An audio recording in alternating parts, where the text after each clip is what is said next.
Friends of the internet, happy Friday. I see our producer Nick has found the button to make us go live. So here we are for another epic episode of AWS On Air. I am your host, Kyle Dickinson, your security person. You know what? I'm just tired of saying my title over and over. I'm just the security person of the show. And I am joined by my friend, AM. Get in, loser. We're doing it on air. Get in, nerd. How's it going? How are you? I'm doing great. It's sunny out, which is incredible. Of course, there's also like fresh powder on the mountain. So I'm jealous that I'm not jealous. People that are on the mountain should be jealous. I'm in here on air talking to the internet with a microphone and webcam. Who trusted us to do this? I don't know, but we got people coming in to chat already. Somebody, well, I know who this is actually. With the username, you might hear on a golf course here, Kyle. Somebody yell out tier 4, right? Because that's something you do in golf, I think. I think so. I don't know. I'm not a golfer too. Yeah, but we're seeing people, coming on into chat here. I got Twitch pulled up. I'm going to pull up LinkedIn. We're going to be taking your questions today. If you never tuned in to On Air before, wow, you're in luck. What have you been doing? But you're in luck because you made it here. Welcome. Thanks for joining us. And you get to ask the questions today. We're going to be talking to some experts. We're going to be talking about some security stuff because Kyle's here. I think that's is that mandatory? That it might be. Okay. All right. Yeah. We're going to be talking some contact center, some IoT, some AI, just lots of stuff. Most importantly, we're going to be talking about what you want to talk about because we got you coming in to chat here right now. Tell us where you're joining from. Tell us maybe what you're working on. What's your favorite programming language? That's always a fun question to yell at each other about. So if there's someone already hitting a hard pressed question. Wow. Let's bring that one up. Okay. Can the data from Snowball be imported directly into FSX for Luster? Or it integrates only with S3. I feel like that's an exam question. Honestly, off the top of my head, I don't know. I don't know. Maybe I don't know if it could go directly into FSX for Luster. I don't know. Maybe we can get an answer. Drop it in chat later. We won't be talking Snowball nor FSX for Luster today, but we will be shouting out all the people that are in chat here. I see Adrian. Adrian even picked up the question. So it has to go into the buckets. Thanks, Adrian. Thanks, Adrian. Very nice. All right. Well, we've got to get to guests, don't we? I guess so. Yeah. Wow. Man. You know our first guests. I hit a strike on that. Wait, no, that's a baseball term. Bogey. Bogey. Hole in one. Hole in one. There we go. There's an ace. A couple golfers over here. Right? If it was hockey, totally different. Let's you know what? Bring on your friends, Kyle. Yeah, our friends aren't. The internet's tired of hearing from us. Let's bring on our first guests today, where we're going to be talking about something that's really cool. Nick, find the button for the transition slide.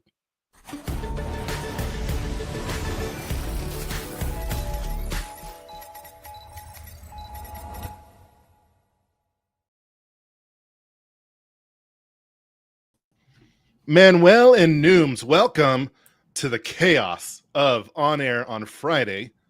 Thanks for joining us today. I'm super excited, partially because I'm biased because it's a security topic, but also, I mean, I know a lot about what they're going to be talking about, but I'm just very, very, very excited to be talking about what they're going to be talking about. How many times can I say talking about? Man, I really just... Let's let our guests introduce themselves. Yeah, I didn't hit the bar on that. We are used to the chaos. Don't worry. Nooms, let's start with you. Who are you? What are you doing here, Nooms? Tell us that. I'm still trying to figure out what I'm doing here, but thanks for having us. I'm a senior product manager for a new service that we just launched called AWS Security Incident Response.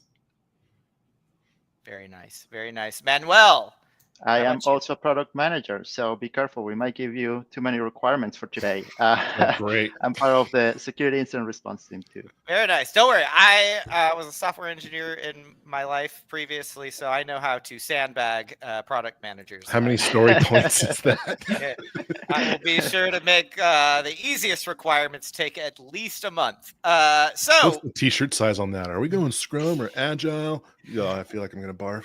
we missed this in the intro, Kyle. Before we jump in real quick with our friends here, we've got promo codes today. We've got a survey, so you can fill out a survey for us later. You will get a code, but you have to have an AWS Builder ID. So go sign up for a Builder ID if you don't have one now, so you can get some of these $20 in credits. Anyway, let's get into what we're going to be talking about today with security incidents response. What have you brought for us, Manuel and Nooms? Yeah, so today we're going to talk to you about the new service that we launched at reInvent 2024. And to kind of give you a little bit of a background about why we launched it, we took the front lines of our experiences with security incident response, both from the AWS customer incident response team and actually some really good lessons learned from what our current product offering is with AWS Managed Support, AMS, and kind of took those offerings and then also listened back to our customers or from our customers in true Amazonian fashion and created an incident response service that allows customers to quickly prepare for, respond to, and recover from security incidents. So that sounds all fine and dandy, but why would we need to bring something like that to our customers or to the AWS community as a whole? Yeah, I can take that one. There are a couple of reasons. Number one, many of our customers don't really have the time or the capacity to look at all of the security alarms they might be getting, right? They would rather be playing golf or doing something else. So you don't want to have a team just looking at those alarms 24/7, 7 days of the week. That's problem number one. Second, many of our customers actually struggle with dealing with incidents, with coordinating what to do, what do, what can I do to contain, how can I reduce the blast radius of an incident if they are actually having one. We don't want you to get there. That's why we want the monitoring, and we want to monitor all of your alarms. But if you do, we want to help you in case you get an incident. We saw a launch partner. Yeah. Commenting in chat there. That's pretty interesting too. I'm sure we'll hear a little bit about that as we move into this. Can I want to ask the noob question here. So I've moonlit in the security side occasionally, but I usually let Kyle just keep me on the straight and narrow there. But I want to ask. Yeah, I know. Like putting my trust into Kyle, really. Yeah.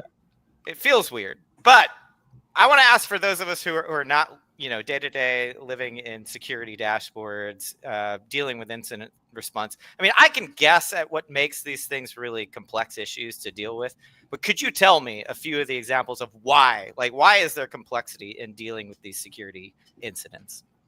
Yeah, I think it starts off with where resources are being managed and deployed. I think a lot of our customers are deploying resources outside of AWS, are still managing resources on premises. And then on top of that, you can throw in the different layers of what all the tooling and services are used to kind of ingest those different findings. And it literally takes like its own graduate degree to understand kind of what you're looking at. That's problem number one. I think problem number two, we talk about this concept of a swivel chair a lot in our kind of industry, right? But it's the first stage of just understanding what you're looking at, and then it's the second stage of reacting to what you're looking at. And a lot of customers struggle with being able to get the right stakeholders in their room. How do you streamline those communication efforts? How do you make sure that everyone's notified? And it's super meaningful to customers who are specifically kind of in their journey to DevSecOps, but are still kind of managing just a DevOps environment. And so you could say when it comes to helping our customers that are engulfed in security events and not understanding how, maybe not even it's not the lack of understanding, but there's so much that they're dealing with, right? And they need assistance. Mm-hmm. The security incident response service is there to help them out with that. But it's more than that too, because it sounds like the way that this thing is built, Tell us more about how it's built, because there's some really cool components other than that, oh yeah, we're here to help you respond to security events. Yeah, I'll start off by giving kind of a primer, and then I'll let Manuel kind of jump in. But at a high level, what we have is both a proactive and a reactive capability.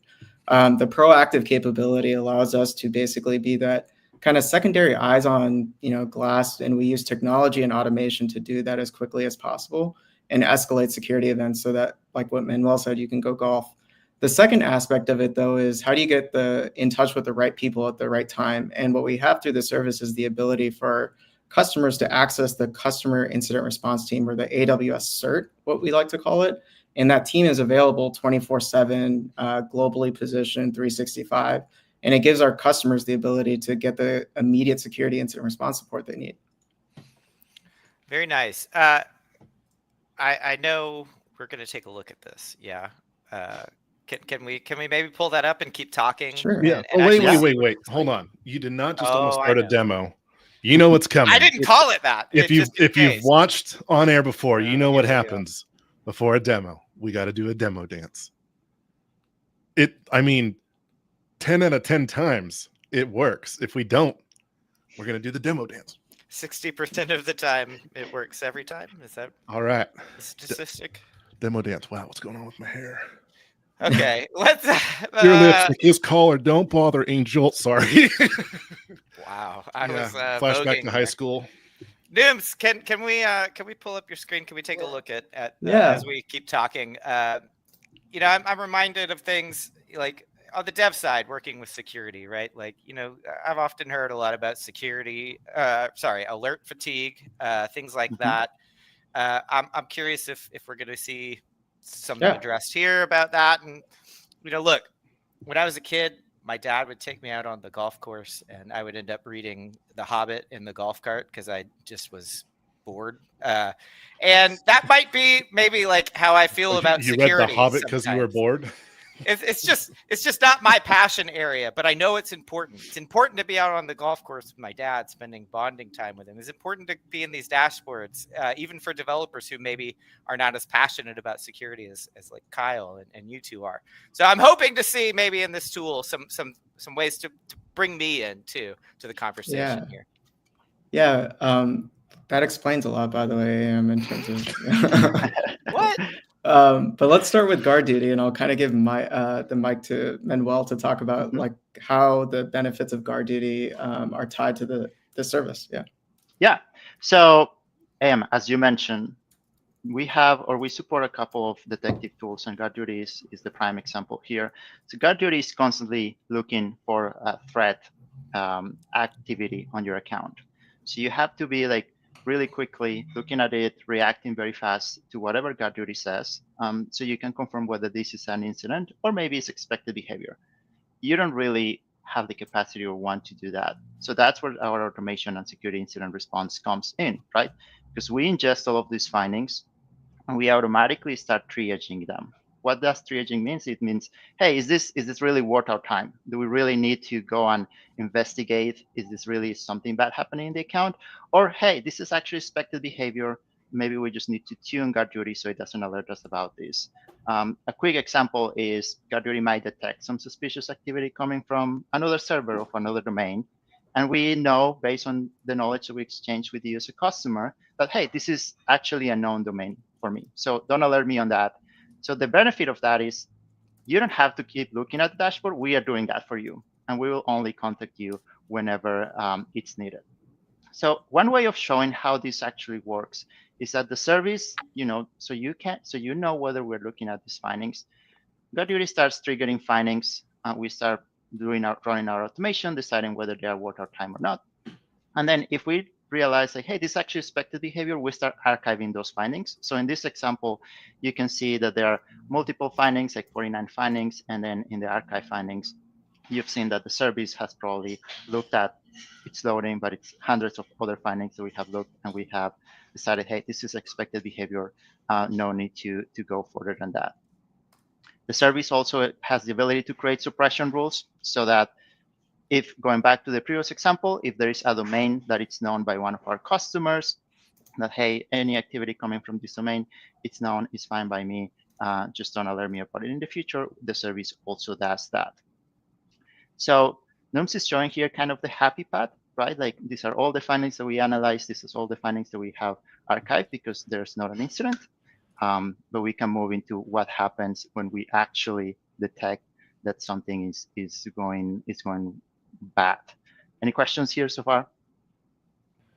No, sounds pretty.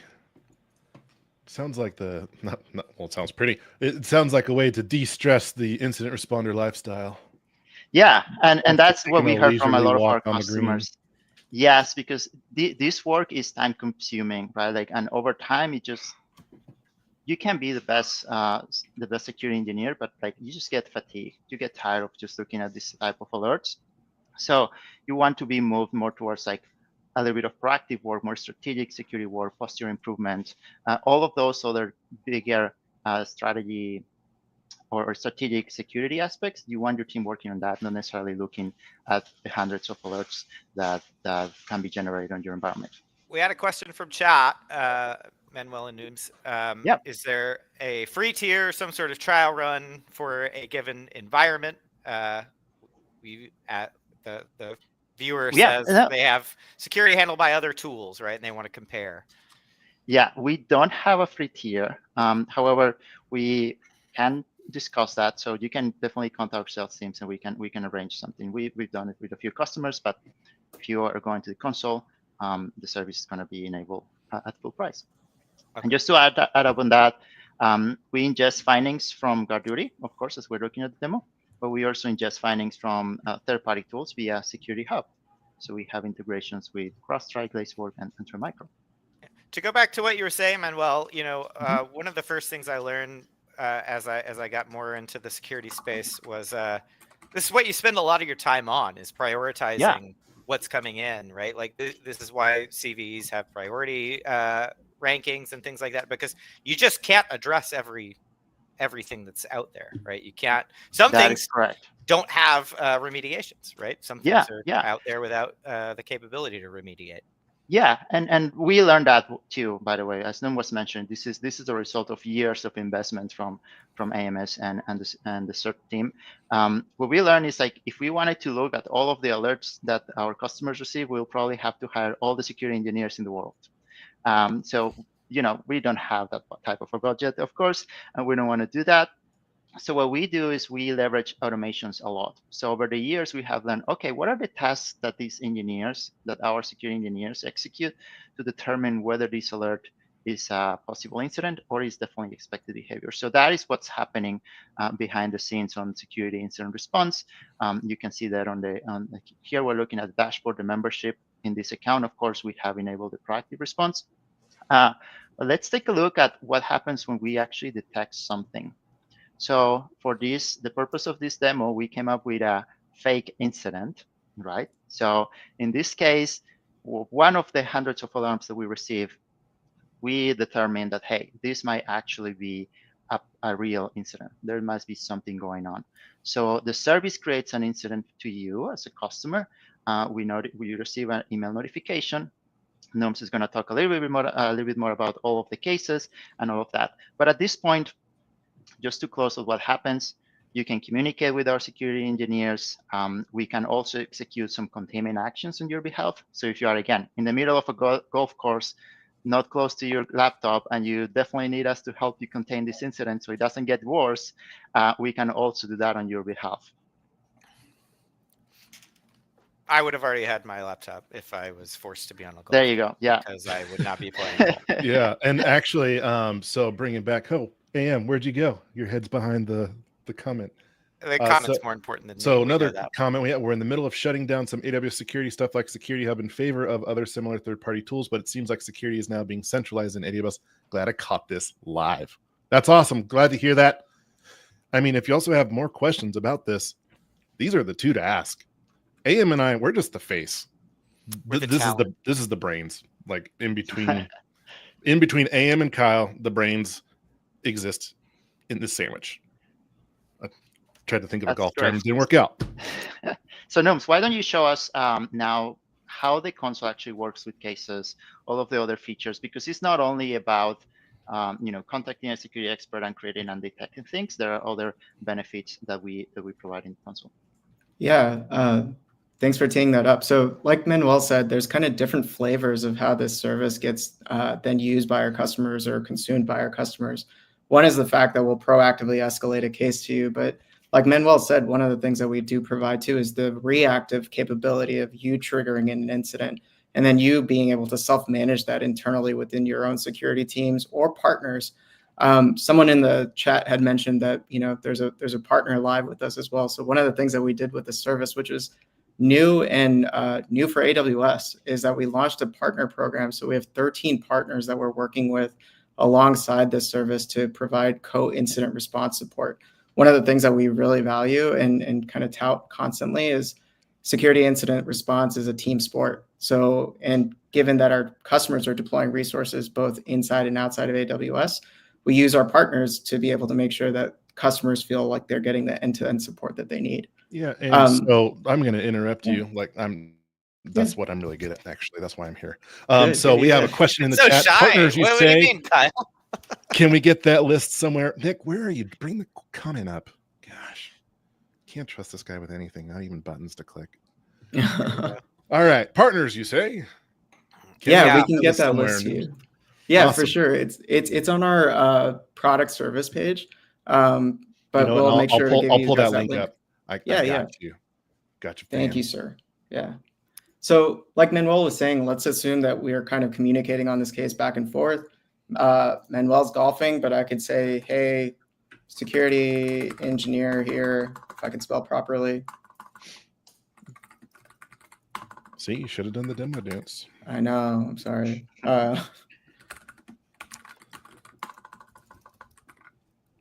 This is actually just really a test to your typing abilities. I know, and it's not great. I'm really glad AI is taking over the world. But yeah, so basically what that would do is that would communicate with Manuel back and forth. If a customer incident response person on our side is engaged, you have a dedicated security expert that's with you from start to finish in the case. There's a bunch of other kind of undifferentiated heavy lifting that we provide as far as the service goes, not only with our own set of APIs, SDK that allow you to integrate across third-party tools, but also just making sure that the experience is streamlined as possible with being able to control permissions, who gets access to the case, sending attachments back and forth, and then it basically tracks all your case activity as well. Anytime our customer incident response team is involved, we'll also provide you a post-incident response case that has a bunch of information, summarizes the context of the case, tells you what the threat actor did, and then also hydrates that information with tactics, techniques, and procedures that you could then leverage to kind of make sure that your account and resources are back to a steady state. Well, hot diggity dog. I don't know why that's the thing that came to mind. Man, I tell you what, there's some awesome questions coming through. Nick, can you find the button again to highlight Cheyenne's question? There we go. Just curious then on what the roadmap is to centralize more security services like Guard Duty, Detective Hub. And I'm assuming as it pertains to security incident response, is this where partners are being added on-prem? How can we frame it for security incident response? Yeah, so we are part of that suite of detection and response services that are provided to AWS. There's more information that I can provide to you if you want to contact us offline, but there's definitely some efforts to kind of make sure that there's a kind of better together experience across all these services and that we're helping our customers, get the support that they need from start to finish in that kind of security incident response lifecycle, or just a piece of that lifecycle now. Awesome. Well, I wish we could keep you on the green, 18 holes is come and gone and whatever other golf terms there are out there, who knows. But hey, Nooms, Manuel, it was great to chat. I'm glad to have you two on to talk more about security incident response. Thanks for having us. Yeah. I see it de-stressing a lot of organizations, especially when they want to, just want to focus on building cool stuff. And let security be handled, response be handled by someone else. Or maybe you're the AMs of the world. You're just like, security. I'm going to read The Hobbit. Yeah. All right, friends. Kyle will take care of it. I'll read The Hobbit. Yeah. Kyle as a service. Cass. We'll see you next time, Noobs and Manuel. Thank you for joining us today. Thank you. Though. Thank See you ya. so much. Appreciate it. Well, now that security's not here anymore. Oh yeah, what are you going to break out now? I mean, I don't they know. can't stop you, can they? You know what I am going to bring up? The survey? How our attendees today on today's What's with live stream. today, Kyle? What's Today, with today? Today, you can, with an AWS Builder ID, submit a survey telling the producers of this show why Kyle and AM should be trusted with a microphone and a web camera to the internet. But you could also get $20 in AWS credits. You said it more official when you did it. I'm just, yeah. Anyway. I was quoting Empire Records earlier. Yeah, you want $20 in AWS credit and you got a Builder ID, do the survey. Let them know why we get to do this every week. Well, I mean, no one gave me permission to get a microphone or a webcam. I just did it, and they haven't stopped me yet. Which that's their mistake, you know. It truly is. Yeah. Probably too many alerts, right? They need to use security incident response to too many find alerts. this threat. You know, or maybe if they knew what was wrong and predicted that failure and understood how to fix it by something creating an alert to you. Oh, you know what? That sounds a heck of a lot like our next segment that's coming up. It does. It does. Like maybe automating some sensor data coming in and making a decision based off that of what to do. Yeah. Do you operate and own a commercial HVAC system? No, I'm kidding. I do. How did you know? It was written on your hat. Oh, okay. Yeah. Do you have somebody that can talk to us about that? Not just somebody. I got two people that can. Somebodies. Wow. Let's bring them on. Yeah. Talk about a hole in one. Nick, hit the transition.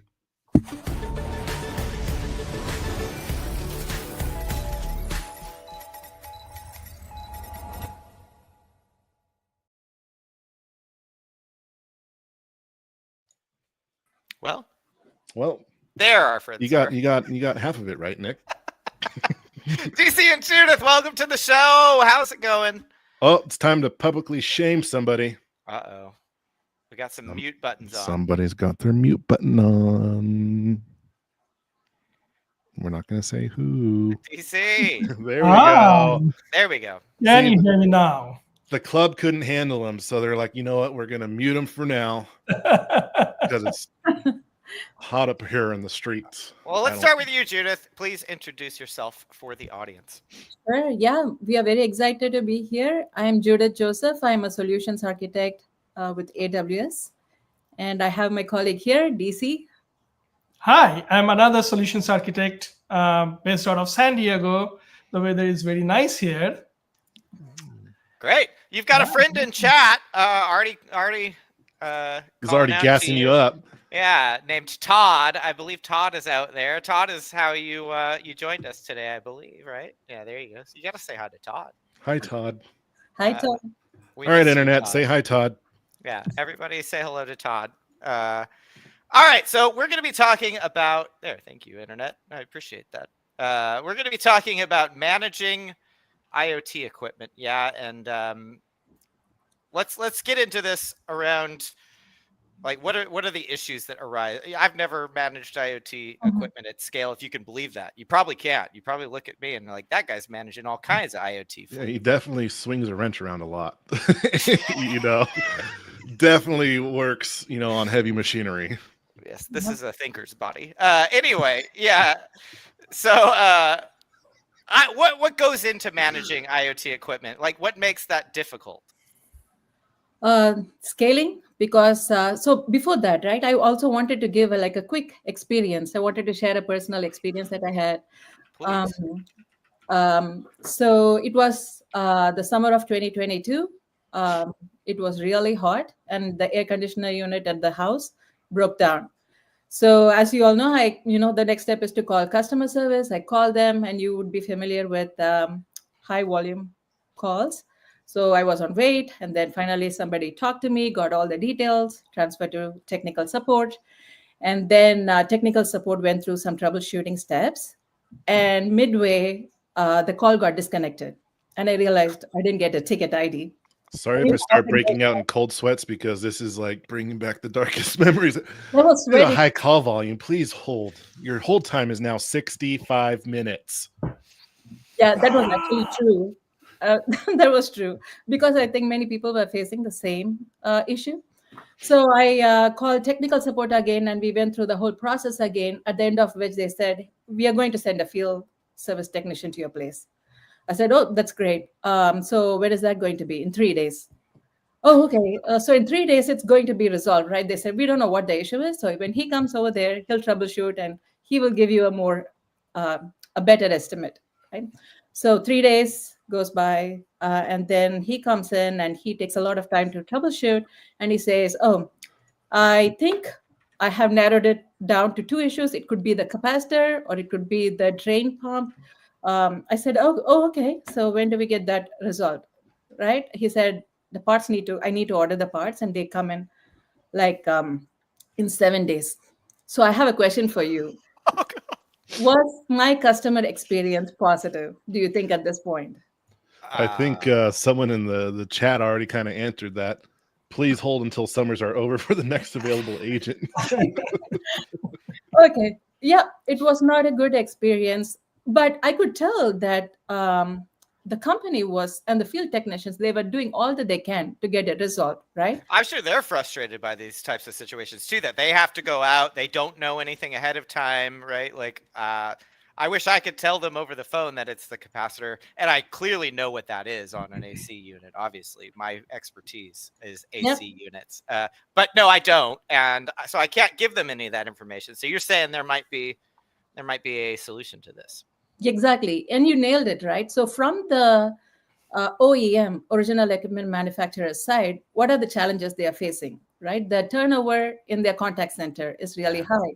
And the people with the knowledge and the skill sets to address these problems, they may not have the knowledge and skill sets because the turnover is high. And the service level, they may not be able to keep up the SLAs, which is the service level agreements.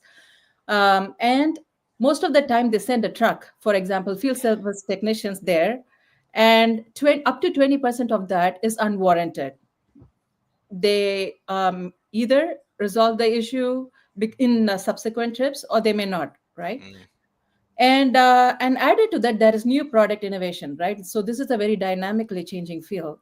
And for example, with connected equipment, right, like kitchen appliance with refrigerator and everything, there is a lot of innovation going on, and it is very hard to keep up with the products as they are being innovated, right? So there is what we did was we got the voice of the customer. We interviewed a lot of customers, got their input, and designed a solution guidance that we have published in the solutions library. And we had a lot of tenets when we were designing the solution. It should be well architected with the AWS services. Yeah, go ahead.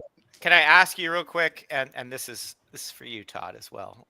Can you tell me more about the solutions library? What is that? You beat me to it. So the solutions library has a lot of curated solutions. We work backwards from the voice of the customer, right? And then we have prioritized use cases.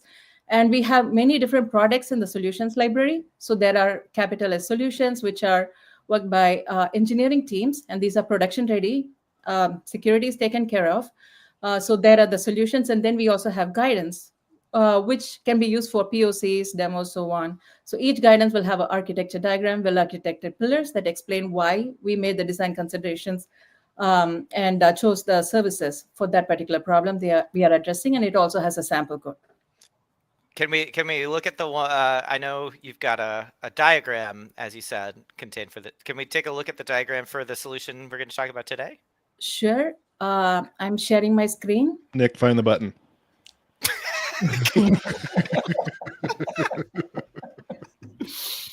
All right, there we go. Okay, let me go through the flow, right? So this is the architecture diagram. And here we have some IoT devices. Now the IoT devices are going to publish to the IoT core over here, this box over here. And what happens? So the field devices. So when I say devices, these are machine customers. They are able to automatically send information to a contact center for issue remediation, right? So if the device detects an error and it publishes to an error topic, these errors are routed to the Lambda function. And then what we see is at the same time, we are publishing an error to the error topic, right? But we say it is not an error. What if it is an anomaly? For example, we are seeing consistently high temperatures, high power consumption. That is not going to be reported as an error, right? It is going to be an anomaly. So we are going to see that trend, and we are using Amazon SageMaker Canvas over here for anomaly detection. And what we do is the Lambda is going to transmit all the metadata that is necessary, right? So say I was a field technician, I go in and collect all the details, right? Okay, what is the device? What is the error? And so on. But what we are doing is we are using the Lambda function to collect all this metadata, the timestamp, the location, device ID, and all of that, and sends it to the Bedrock agent. Now, the Bedrock agent, at the same time, so that was the error workflow. For the anomaly detection, we are using Amazon Firehose, getting all the data, putting it in S3. And also the event bridge rule triggers the Lambda. So SageMaker Canvas is doing the anomaly detection, but based on what frequency the customer wants, right? Okay, I want to see for the past 1 hour, has there been an anomaly? So we can use the event bridge rule to trigger the Lambda function to go do the check.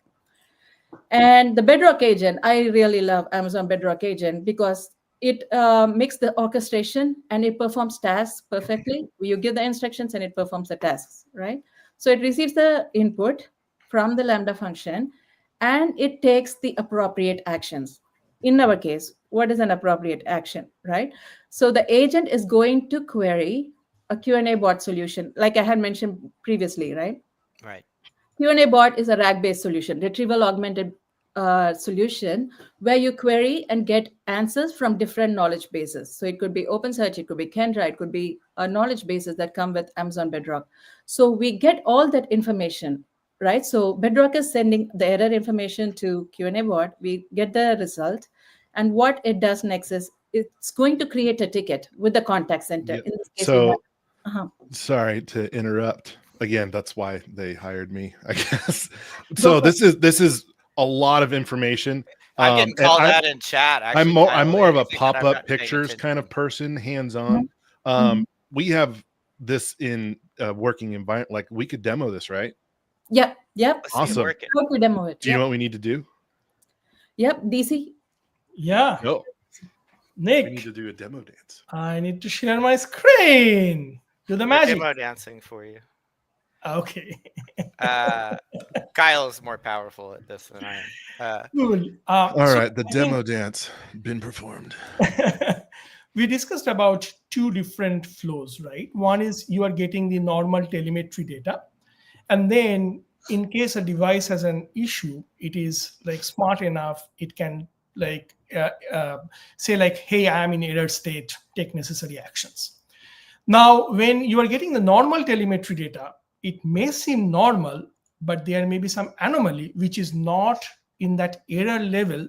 But looking at the data, like running the machine learning models, you can figure out there's an anomaly and you may want to take certain actions. What we are going to do here is we'll show the two experience. So if you see here, right, this is the AWS IoT console. And then I have my things or the devices registered here. The aircon 1, 2, 3, 4, these are different air conditioning machines, let's assume. And then I have a test client. Here I am injecting an error like, hey, this particular device has a compressor failure.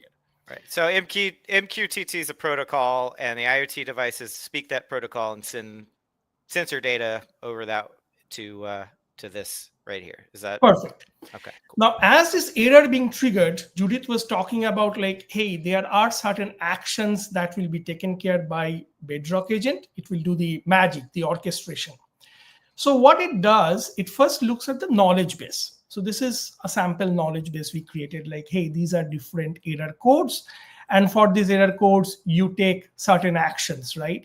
If, by the way, I got a call. Uh-oh. Let me You taking a call right now, DC? Yeah. That's so rude. Threshold violation notification. Here are the details. Unique ID is 784506F18F4885E9BD7CAB2C50B5C1. Boy, I hope you got that ID. Error code is 43. Error code is E3. Troubleshooting steps in order. 1. Verify power supply to compressor. 2. Check compressor winding/resistance. 3. Test capacitor and relay. Please attend to the site immediately. So basically what Bedrock Agent did, it looked at this particular troubleshooting document and it found like, hey, I have to log a ticket and it's a compressor failure, call the site operator. So when we are logging the ticket being logged in this case in the DynamoDB table.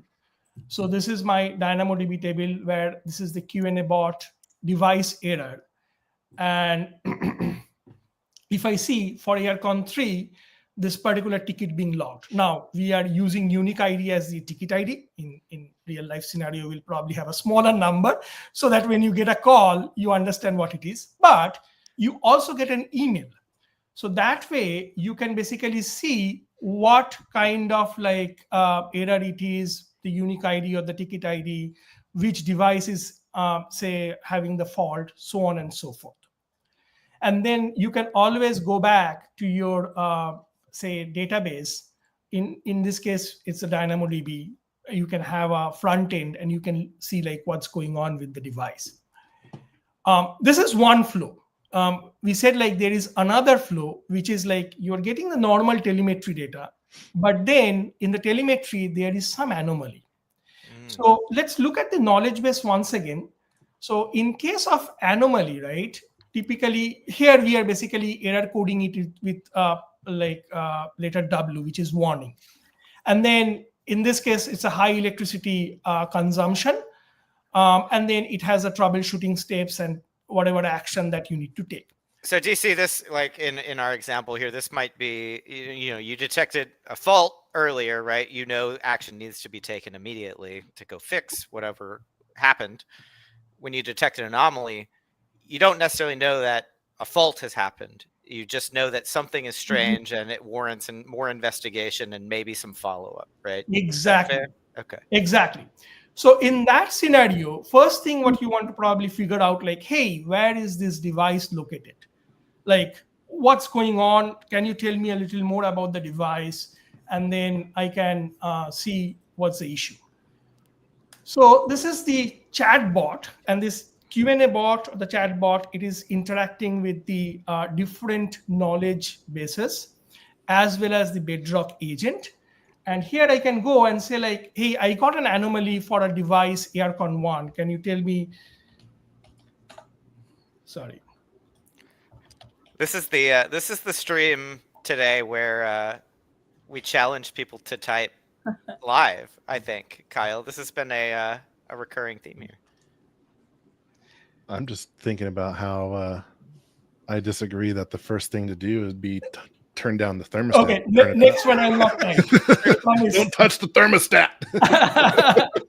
So see, it is saying like, hey, this AirCon device is based out of like it's deployed in the San Diego location.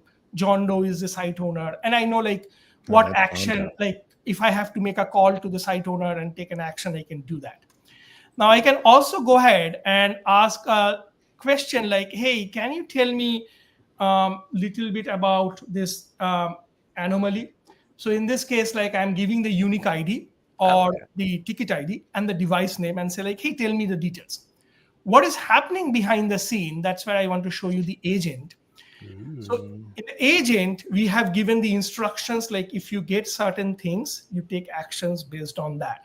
If it's an error and I am sending you the error details, you go to this error section and then log it based on the knowledge base, whatever steps being defined. If it's anomaly, again, look at the knowledge base and take necessary actions. In this case, it's a user query. I want to figure out what's going on with the device, right?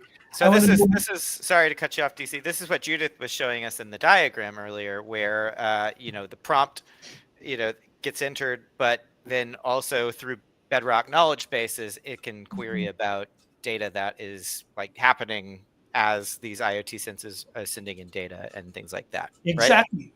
So if you see in this case, first it is querying the error table, my DynamoDB table for that unique ID to figure out like, hey, so if you look at this error table, right, for AirCon1, we have this warning, and then there is anomaly start and end date.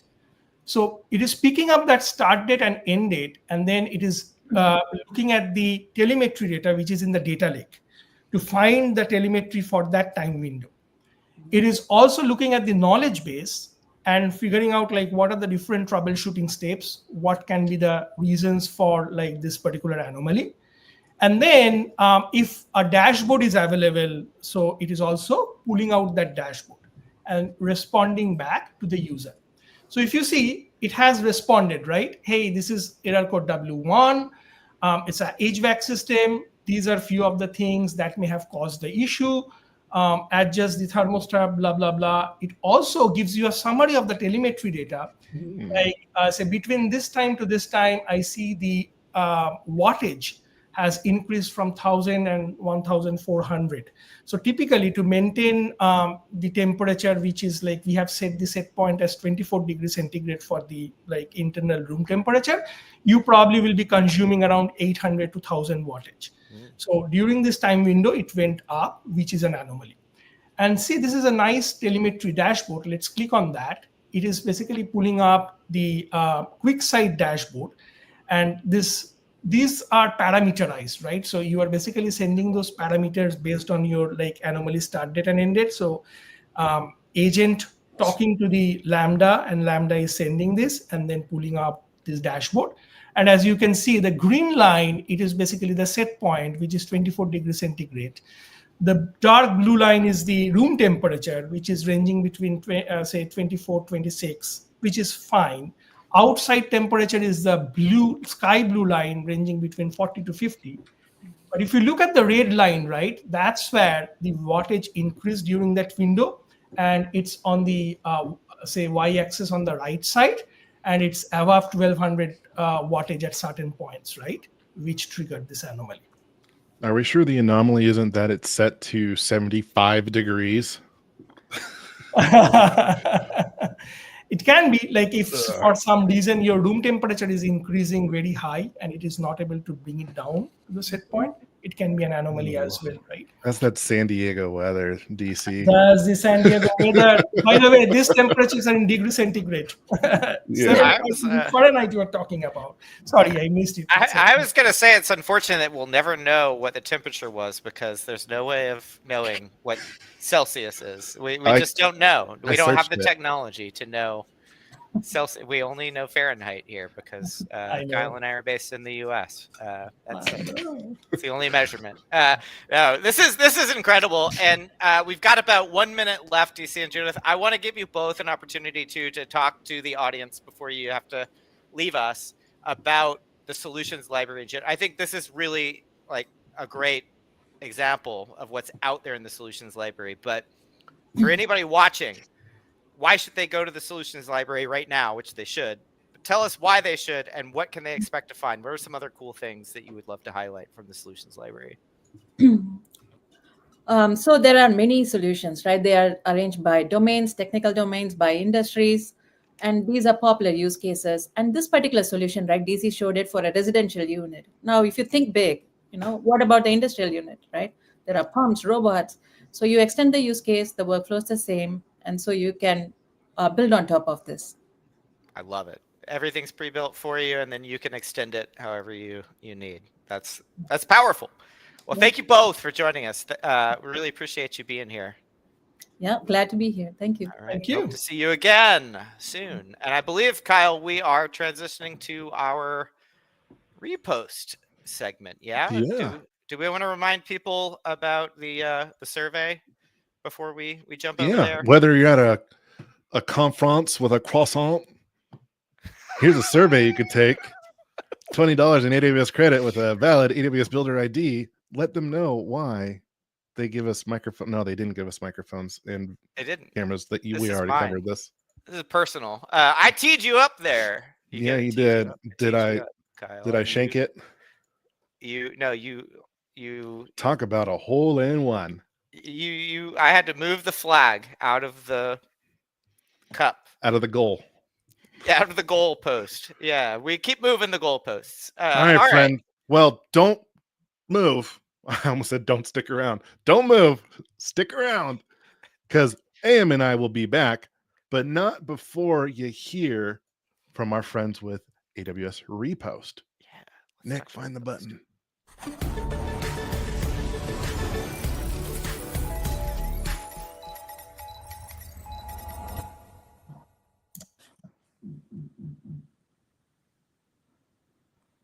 Anoop! You're live again. That's awesome. Hello, Live and everyone. running. My name is Anoop Shivadas. I'm a principal solutions architect here at AWS. I'm based out of Herndon, Northern Virginia. Apparently, almost springtime here in Virginia, which I'm pretty excited about. And as you see, I'm joined by Jay Bush from Iowa. Jay, great to see you, man. Do you want to say hi? Hello, friends. My name is Jay Bush. I am based in brutally cold Iowa, where spring and warm weather or the sun is nowhere in sight. It will be cold forever, I think. Sorry for you, man. It's going to be okay. Fortunately, we have a lot of cool content to get through, and really, I'm only living for these repo segments and for the repos community at this point. So I really don't need to go outside, to be honest with you, Anoop. I can just stay inside forever, to be honest. That's cool. Yeah, fortunately for me and for everybody.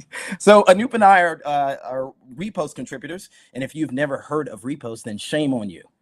Repost is AWS's premier knowledge management service, and Anoop and I and a whole host of other folks are contributors to Repost, and we even host a companion live stream every Tuesday where we dive deep into topics that you submit on Repost, from knowledge article content to Q&A questions that are really interesting that warrant us diving deeper. So it is super cool. Be sure to check out our companion live stream of Repost Live every Tuesday.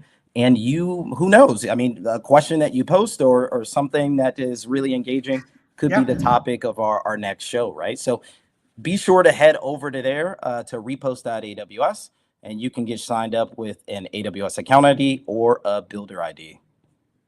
Absolutely, yeah. Just check out Repos. I +1 what Jay mentioned. A lot of goodness there. Jay, amazing, services that was discussed in the previous segment, right? Oh man, I was taking notes.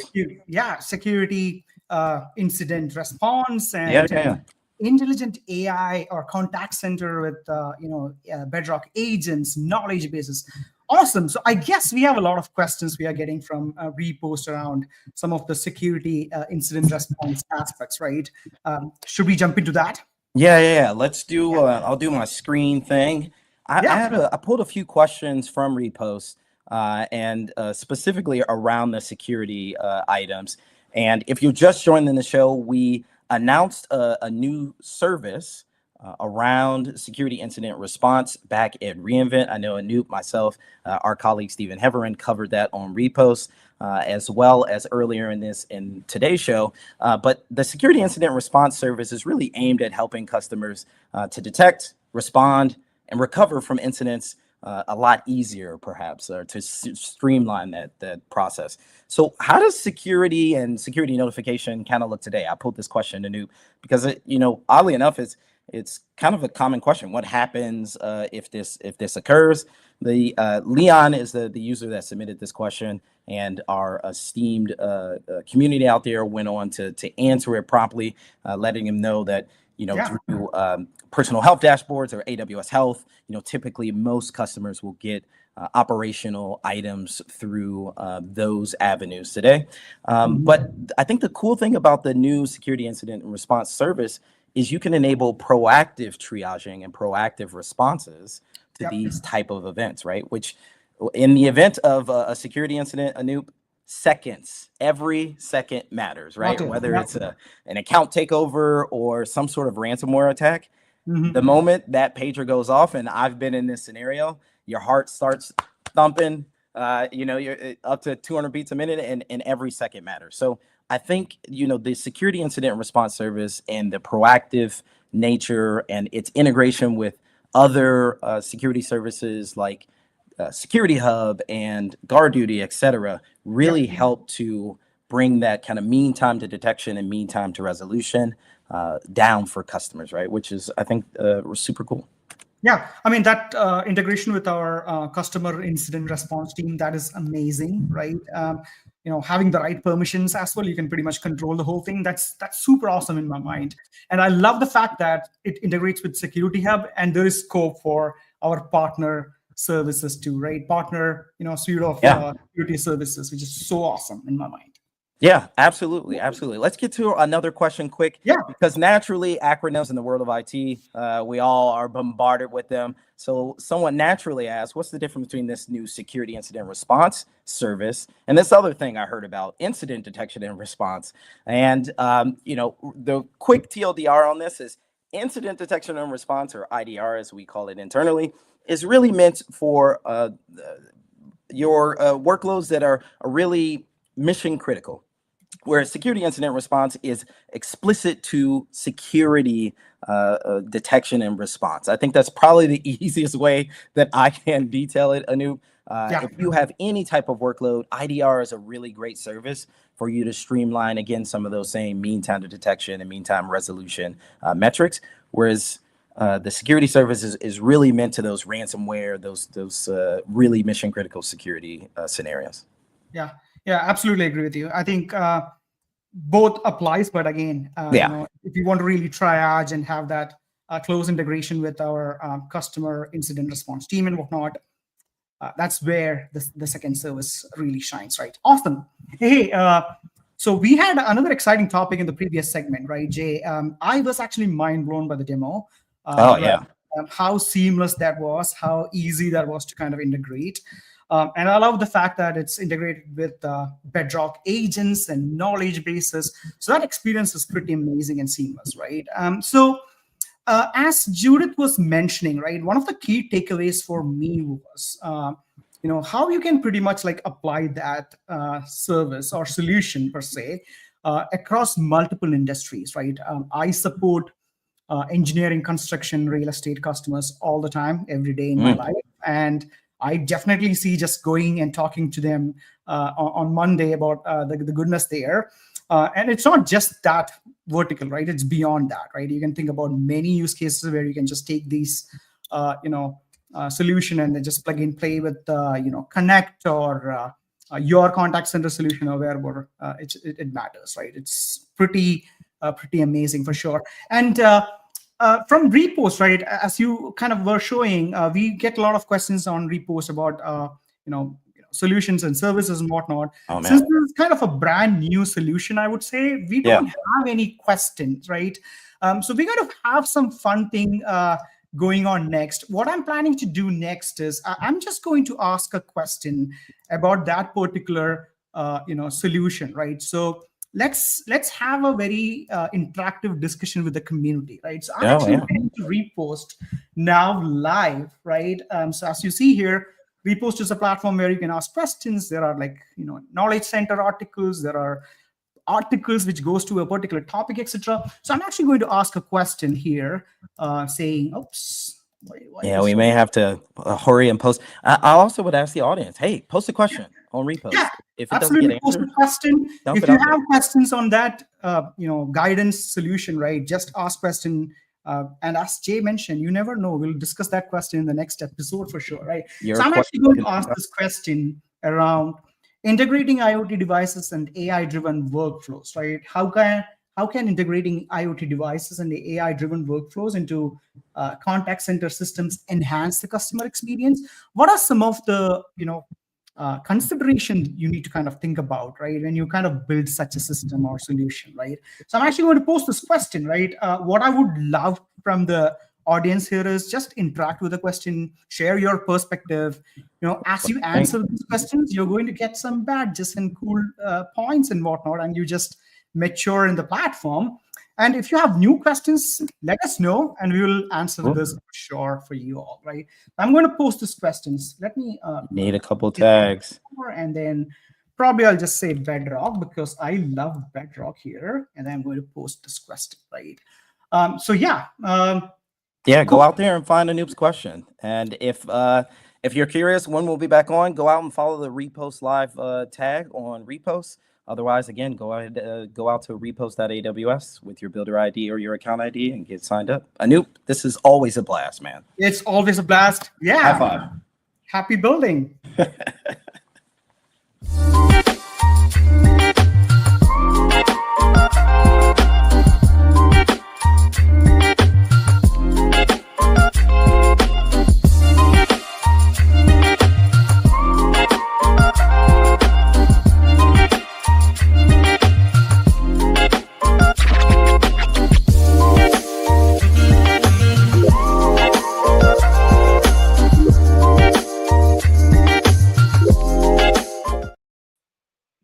Wow, look at you go. Look at you go. That was groovy. I just want to sit here and watch you dance. That's not creepy, is it? Oh, we're back live. Hello. Sorry. Hey, I'm AM. Welcome to the show. Is that what we're doing? This the intro? I guess so. Oh no. We're almost at the end of the show, Kyle. Actually, it's not the intro at all. Yeah, I want some pie. Welcome back after our repost segment. Thank you to Anoop and Jay. That was a wonderful segment there we had. Go check out Repost, everybody. But for those of you still watching out there with us now, we've concluded our segments. All right, we've talked about the survey, which we'll drop that up. Maybe one more time. Put that up on screen if you don't mind, please. Yeah. With a valid AWS Builder ID, you can get $20 for AWS credits. Hey, it's $20. Tell Nicholas, the person with the buttons, backstage, how good we're doing, or how bad we're doing, but mostly how great we're doing. I only accept positive feedback. So yeah, so I only listen to the good things about me. Only joking. We listen to all feedback. So please. It is March 7th. Do you know what that means? Next Friday will be fall back. No, oh gosh, yeah. Spring forward, fall back. Time is a construct. We've got a very important breaking question from the audience. Thank you for this question, by the way, Kyle. Do you have a quick version? Perhaps a quick windmill. That would be more like a giant cement mixer. I see you more like a worm guy. I bet you could do a killer worm. A worm, it'd be more of like the sandworms from Dune, just kind of flopping around on the ground. Wow. But hey, those pie day, all the pie puns I've delivered to you, AM, you didn't pick it up. Talk about a strike. 3.14. Yeah, March 14th. Wow, words are difficult. March 14th, Pie Day. Sign up for it, where we're going to be doing things and stuff on Pie Day. You know what? Maybe we could convince someone to pie Nicholas's face. I don't know if Nick will be there, but I do know who will be there. Two people specifically, two of my favorite people on the face of this planet. I'm not going to be there. No, I said some of my favorite, not all. You said two. Two of them. Yeah. We've got Adrian San Miguel and Jasmine Kyles as our hosts for that. Adrian has been in chat all day today, watching you and me goof around, Kyle. It's only fair that we watch him goof around on Pie Day. We'll roast him while he's trying to be professional. We're coming after you. Wow. Well, you know what? Speaking of favorite people, this next person is genuinely one of my favorites.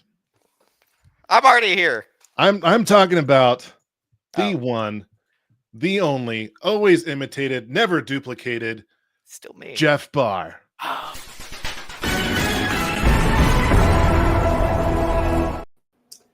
AM and Kyle, great to see you both. Hey.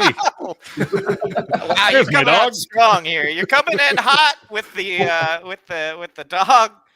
Yeah. Interesting. I got to say, you missed that joke in the chat about the windmills. Yeah, that's true. That was a windmill joke. I was hoping to use that, actually, and then somebody else scooped me. I know. Yeah, AM and I have been getting roasted in the comments this stream, and I don't know if it's because we're developing such a comfortable community or we're just that roastable. Both. I'm going to go with a little bit of A, a little bit of B. Jeff, how are you? Things are great. I actually spent, I got back from Tokyo on Monday. I spent a week there visiting customers and speaking at an AWS community event. We have an awesome user group in Tokyo called JAWS. I love AWS.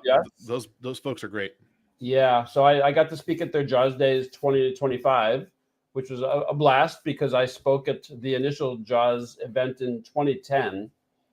And was kind of cool to have been at the first one and a bunch in between, and to be at this one last week, which was like 1,300 people, 1,000 or 1,300 people. It was really big. It was super cool. From what I understand, they have a very large user community over there for JAWS. It's one community with a bunch of chapters that are spread all across Japan. There's basically a chapter in just about every prefecture in Japan, and then they have some kind of vertical JAWS that are for like DevOps and FinOps and storage and IoT. So they're pretty hardcore about their AWS. Jeff, you've been here much longer than the both of us, but if I recall correctly too, they're one of the earliest kind of organized AWS user groups as well over there. I would say that they were, it's hard to remember back then, but definitely one of the first. And they really took the idea of community building really seriously. Yeah.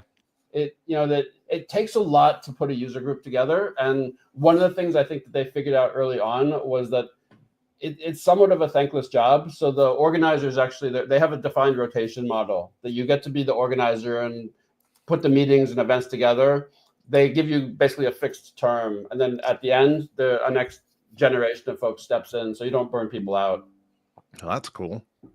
Hey, we got Farrah Campbell in chat, by the way. I see Farrah dropped a comment. Hey, Farrah, good to see you. I got to host Developer Day with Farrah, and we got to talk with Jeff in the physical human space. That was a blast. It was a lot of fun, but it was weird being like physically present together. It is. Totally. So strange. I got to see AM without his hat also, which was weird. That doesn't exist. That's almost like getting a photo of Bigfoot. for some reason, whenever a camera busts out when AM doesn't have his hat on in the photo, his hat's on. It's like blurry. You can't It's just blurry, like me. I'm more Mothman, if we're being honest. Mothman, not tall enough to be I don't even know who Mothman is. I've got some literature I can see. Okay. It's not the Hobbit this time, thankfully. Thankfully. You'd have to club him. It's another one of those, what do you call them, AM? The cryptid, yeah. Cryptids. Wow, it just got dark really quick here. What happened? Did my light go out? I heard all the cryptids trying to walk to the edge of the earth and just fell off. So yeah, I mean, it's very easy to do that when the earth is flat. That's why I don't believe in daylight savings time or time zones. It should just be one world time. Yeah. Turns into that flat circle you always talk about. You got some news for us, right, Jeff? Listen, all I'm saying is if I drop a pen on my desk, it's not going to roll off. So there, Earth's flat. That proves a lot of stuff. It might prove you have a square pen. Or a flat desk. Let's see. Okay, first cool thing is a update to Amazon Q Developers command line interface. So this is super cool. So you can actually have, this is a command line tool, and you can have conversations with it, and you can do stuff like you can ask Q Developer to write and test code, to debug issues, and a whole lot more cool stuff. And the awesome thing that's new here is it can actually be your agent. So this means that with your ongoing consent, it can actually do stuff on your behalf. So it can read and write local files. It can query AWS resources like listing your buckets. Of course, it can write code. But it also means it can get access to local tools like your package managers, your compilers, and the AWS CLI itself. So the whole thing is super awesome, I think. Behind the scenes, it's powered by Claude 3.7 Sonnet, and you can get it both on the free and pro tiers of Q Developer in all the regions where you can get Q Developer. And you can use it both from the Mac and from the Linux command line. And we'll drop a link. Actually, we already dropped a link. Do we drop a link? Okay, Nick, go ahead and drop that link to the blog post there. It's super cool. There's actually a ton of demos and kind of screen captures floating around on LinkedIn today. So well worth chasing a couple of those down and seeing it work. Yeah, I saw our friend Darko playing around with that. Yeah. I just actually saw Darko yesterday when he was getting ready to do that video. Nice. All right. Okay. So next cool thing is an update to Amazon Nova Pro. So much like in golf, you want the lowest possible score. When you're doing inference, you want the That's lowest. what I've been doing wrong. This is news to me. Like Yeah. it's changing the game for me, Jeff. I didn't know that. You miss one small fact about the game, and it turns flips the whole thing over. It Wow. really does. I was going for the highest score. I was like, man, all these losers are way below me. It's so easy to win. I mean, it's like they're not even trying. Yeah.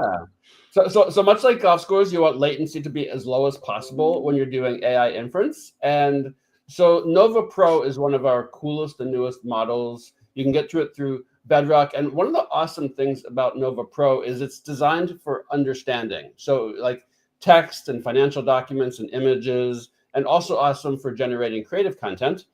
You can throw up to 300,000 input tokens to it, which means that you can like throw a bunch of code at it, like up to like 15,000 lines of code, which is pretty awesome. None of this is new. We launched it last year.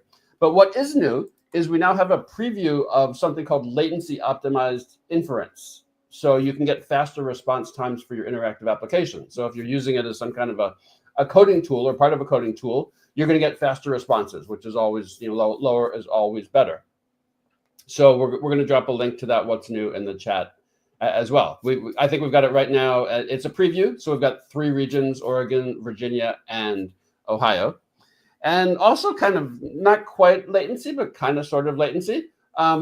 We've now got outpost racks that are great for your network intensive applications. So this is again a preview, but the new racks are for your on-premises network intensive workloads that need both high throughput and low latency. This might be things like telco providers and other applications. Things like if you're a telco provider, maybe you're doing things like deploying these things called network functions. The Outpost racks, they're powered by 4th generation Intel Xeon Sapphire Rapids processors, and they're both bare metal instances and bare metal network fabric. So just as fast and as low latency as you can possibly imagine. What I always love about Outposts is that they support the same services, the same APIs, the same tools. For a lot of telco customers, it turns out they're really big into containers, and so you can run your Amazon EKS applications on these racks. It is a preview, but it's available. These racks are available in preview in 5 regions, and we'll again drop a link to the what's new. Those are the 3 cool things I have for this week. Can I play Doom on those outposts? That's the important question. Of course you can. Okay, wonderful, great. If it loads, of course. It will be they are like an entire rack full of these is going to consume a lot of space, and it's going to drop a hole through your floor. So it might actually be, but was there like a door in Doom that kind of like would drop down if you didn't go through in time? I'm trying to remember. Yeah, that might happen to your house if you put an outpost rack in your house. I think what you meant to say, Jeff, is another hole in my floor. Oh, another hole? I've got unrelated holes already. But is it outpost shaped? No, not yet. I don't have an outpost shaped hole yet. Yeah, it's well, because you've been dropping the base. Order the rack. Yeah, I think we actually insist that you tell us the per square foot capacity of your floor before we'll actually ship that rack to you. That's interesting. I didn't know Yeah. that. Imagine how many people that have a saltwater reef wish they did that before installing a giant saltwater tank. I'll bet. Amazing. So that's about it for this week. Back in town for a couple weeks. Next big stop is Latin America, heading to Peru for some awesome events down there. Ooh, fun. You did a bunch of South America, what was it, last year too, Jeff? That was, that 2 years September. ago? Yeah, September I was in Argentina and Peru, and I got invited back. It's always good if you're doing a good job, they actually invite you back. So I wouldn't know. I've never been invited back anywhere I've ever been. I was going to say, he wouldn't know. He doesn't do a good job. Never had that problem before, Jeff. Yeah. So what are you planning on talking about when you're down there? So I've got this presentation I've been refining for the last couple months called basically next generation software development. And the cool thing is with all these AI tools coming out, it's really lighting up developers' minds about what you can do as a developer. And I think letting more people be developers But I part of my presentation, I try to connect all the amazing development tools and techniques we've done in the past up to today, and make it really clear that our AI tools are a very natural evolution of all the tools we've been building as an industry for years and years and years.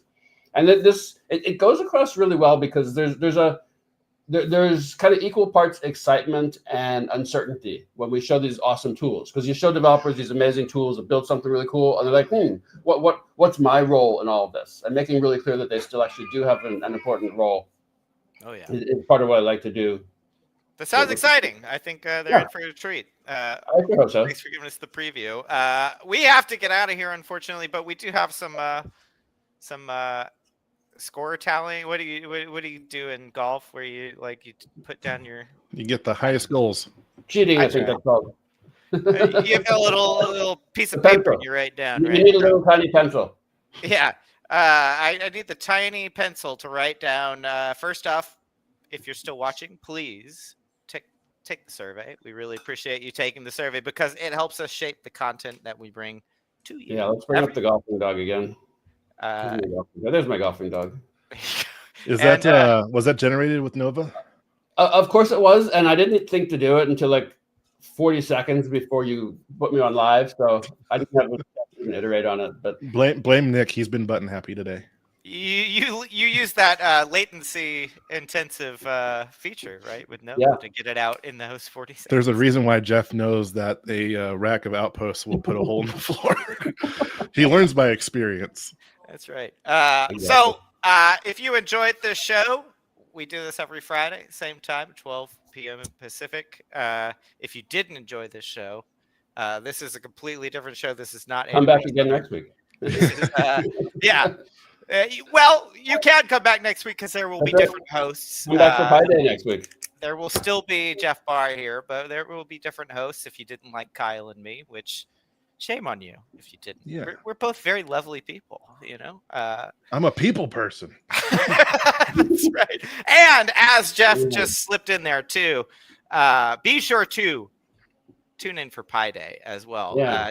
Tina and Debbie are working hard on Pi Day. You might even catch me there in a segment there. So you'll have to keep an eye out. So AM, the part that's always really fun when we actually go to our building for Pi Day is there's actual pie behind the scenes, right?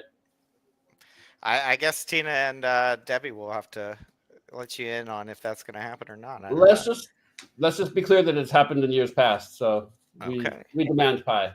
I think Tina's got the message. She's responding. Jeff will filibuster unless if pie is delivered. Yeah, that's right. Kyle, too, I saw there was a request from chat for us to perform some musical. Yeah, there we go. Guitar riff plus KD dance to wrap this up. Let's go. Yeah. All right. What kind of riff are we thinking? Like smooth jazz? We thinking like some yacht rock? Some yacht rock. All right. We could, Don't you need a yacht first? Yes, that's never going to happen in my lifetime. Reggae, give us some reggae. Screams that out. Lead singer of Guns N' Roses, Axl Rose. There's a clip. Do you know how I know it's time to shut this down? Because we're getting goofy. Because we're rambling. Yeah. Friends, Pi Day, 3.14, March 14th. Witty. Don't forget to set your clocks forward this weekend if you believe that time is a construct that we all have to adhere to. Nevada, please pass the stop the clock bill where we won't recognize daylight savings time luckily, anymore. Nevada is listening right now. Yeah. They're watching. They're Nevada's a viewer of the show. So speaking to you, all viewers, join us next week. We got more for you. Can't wait to see you there. Nick, hit the button!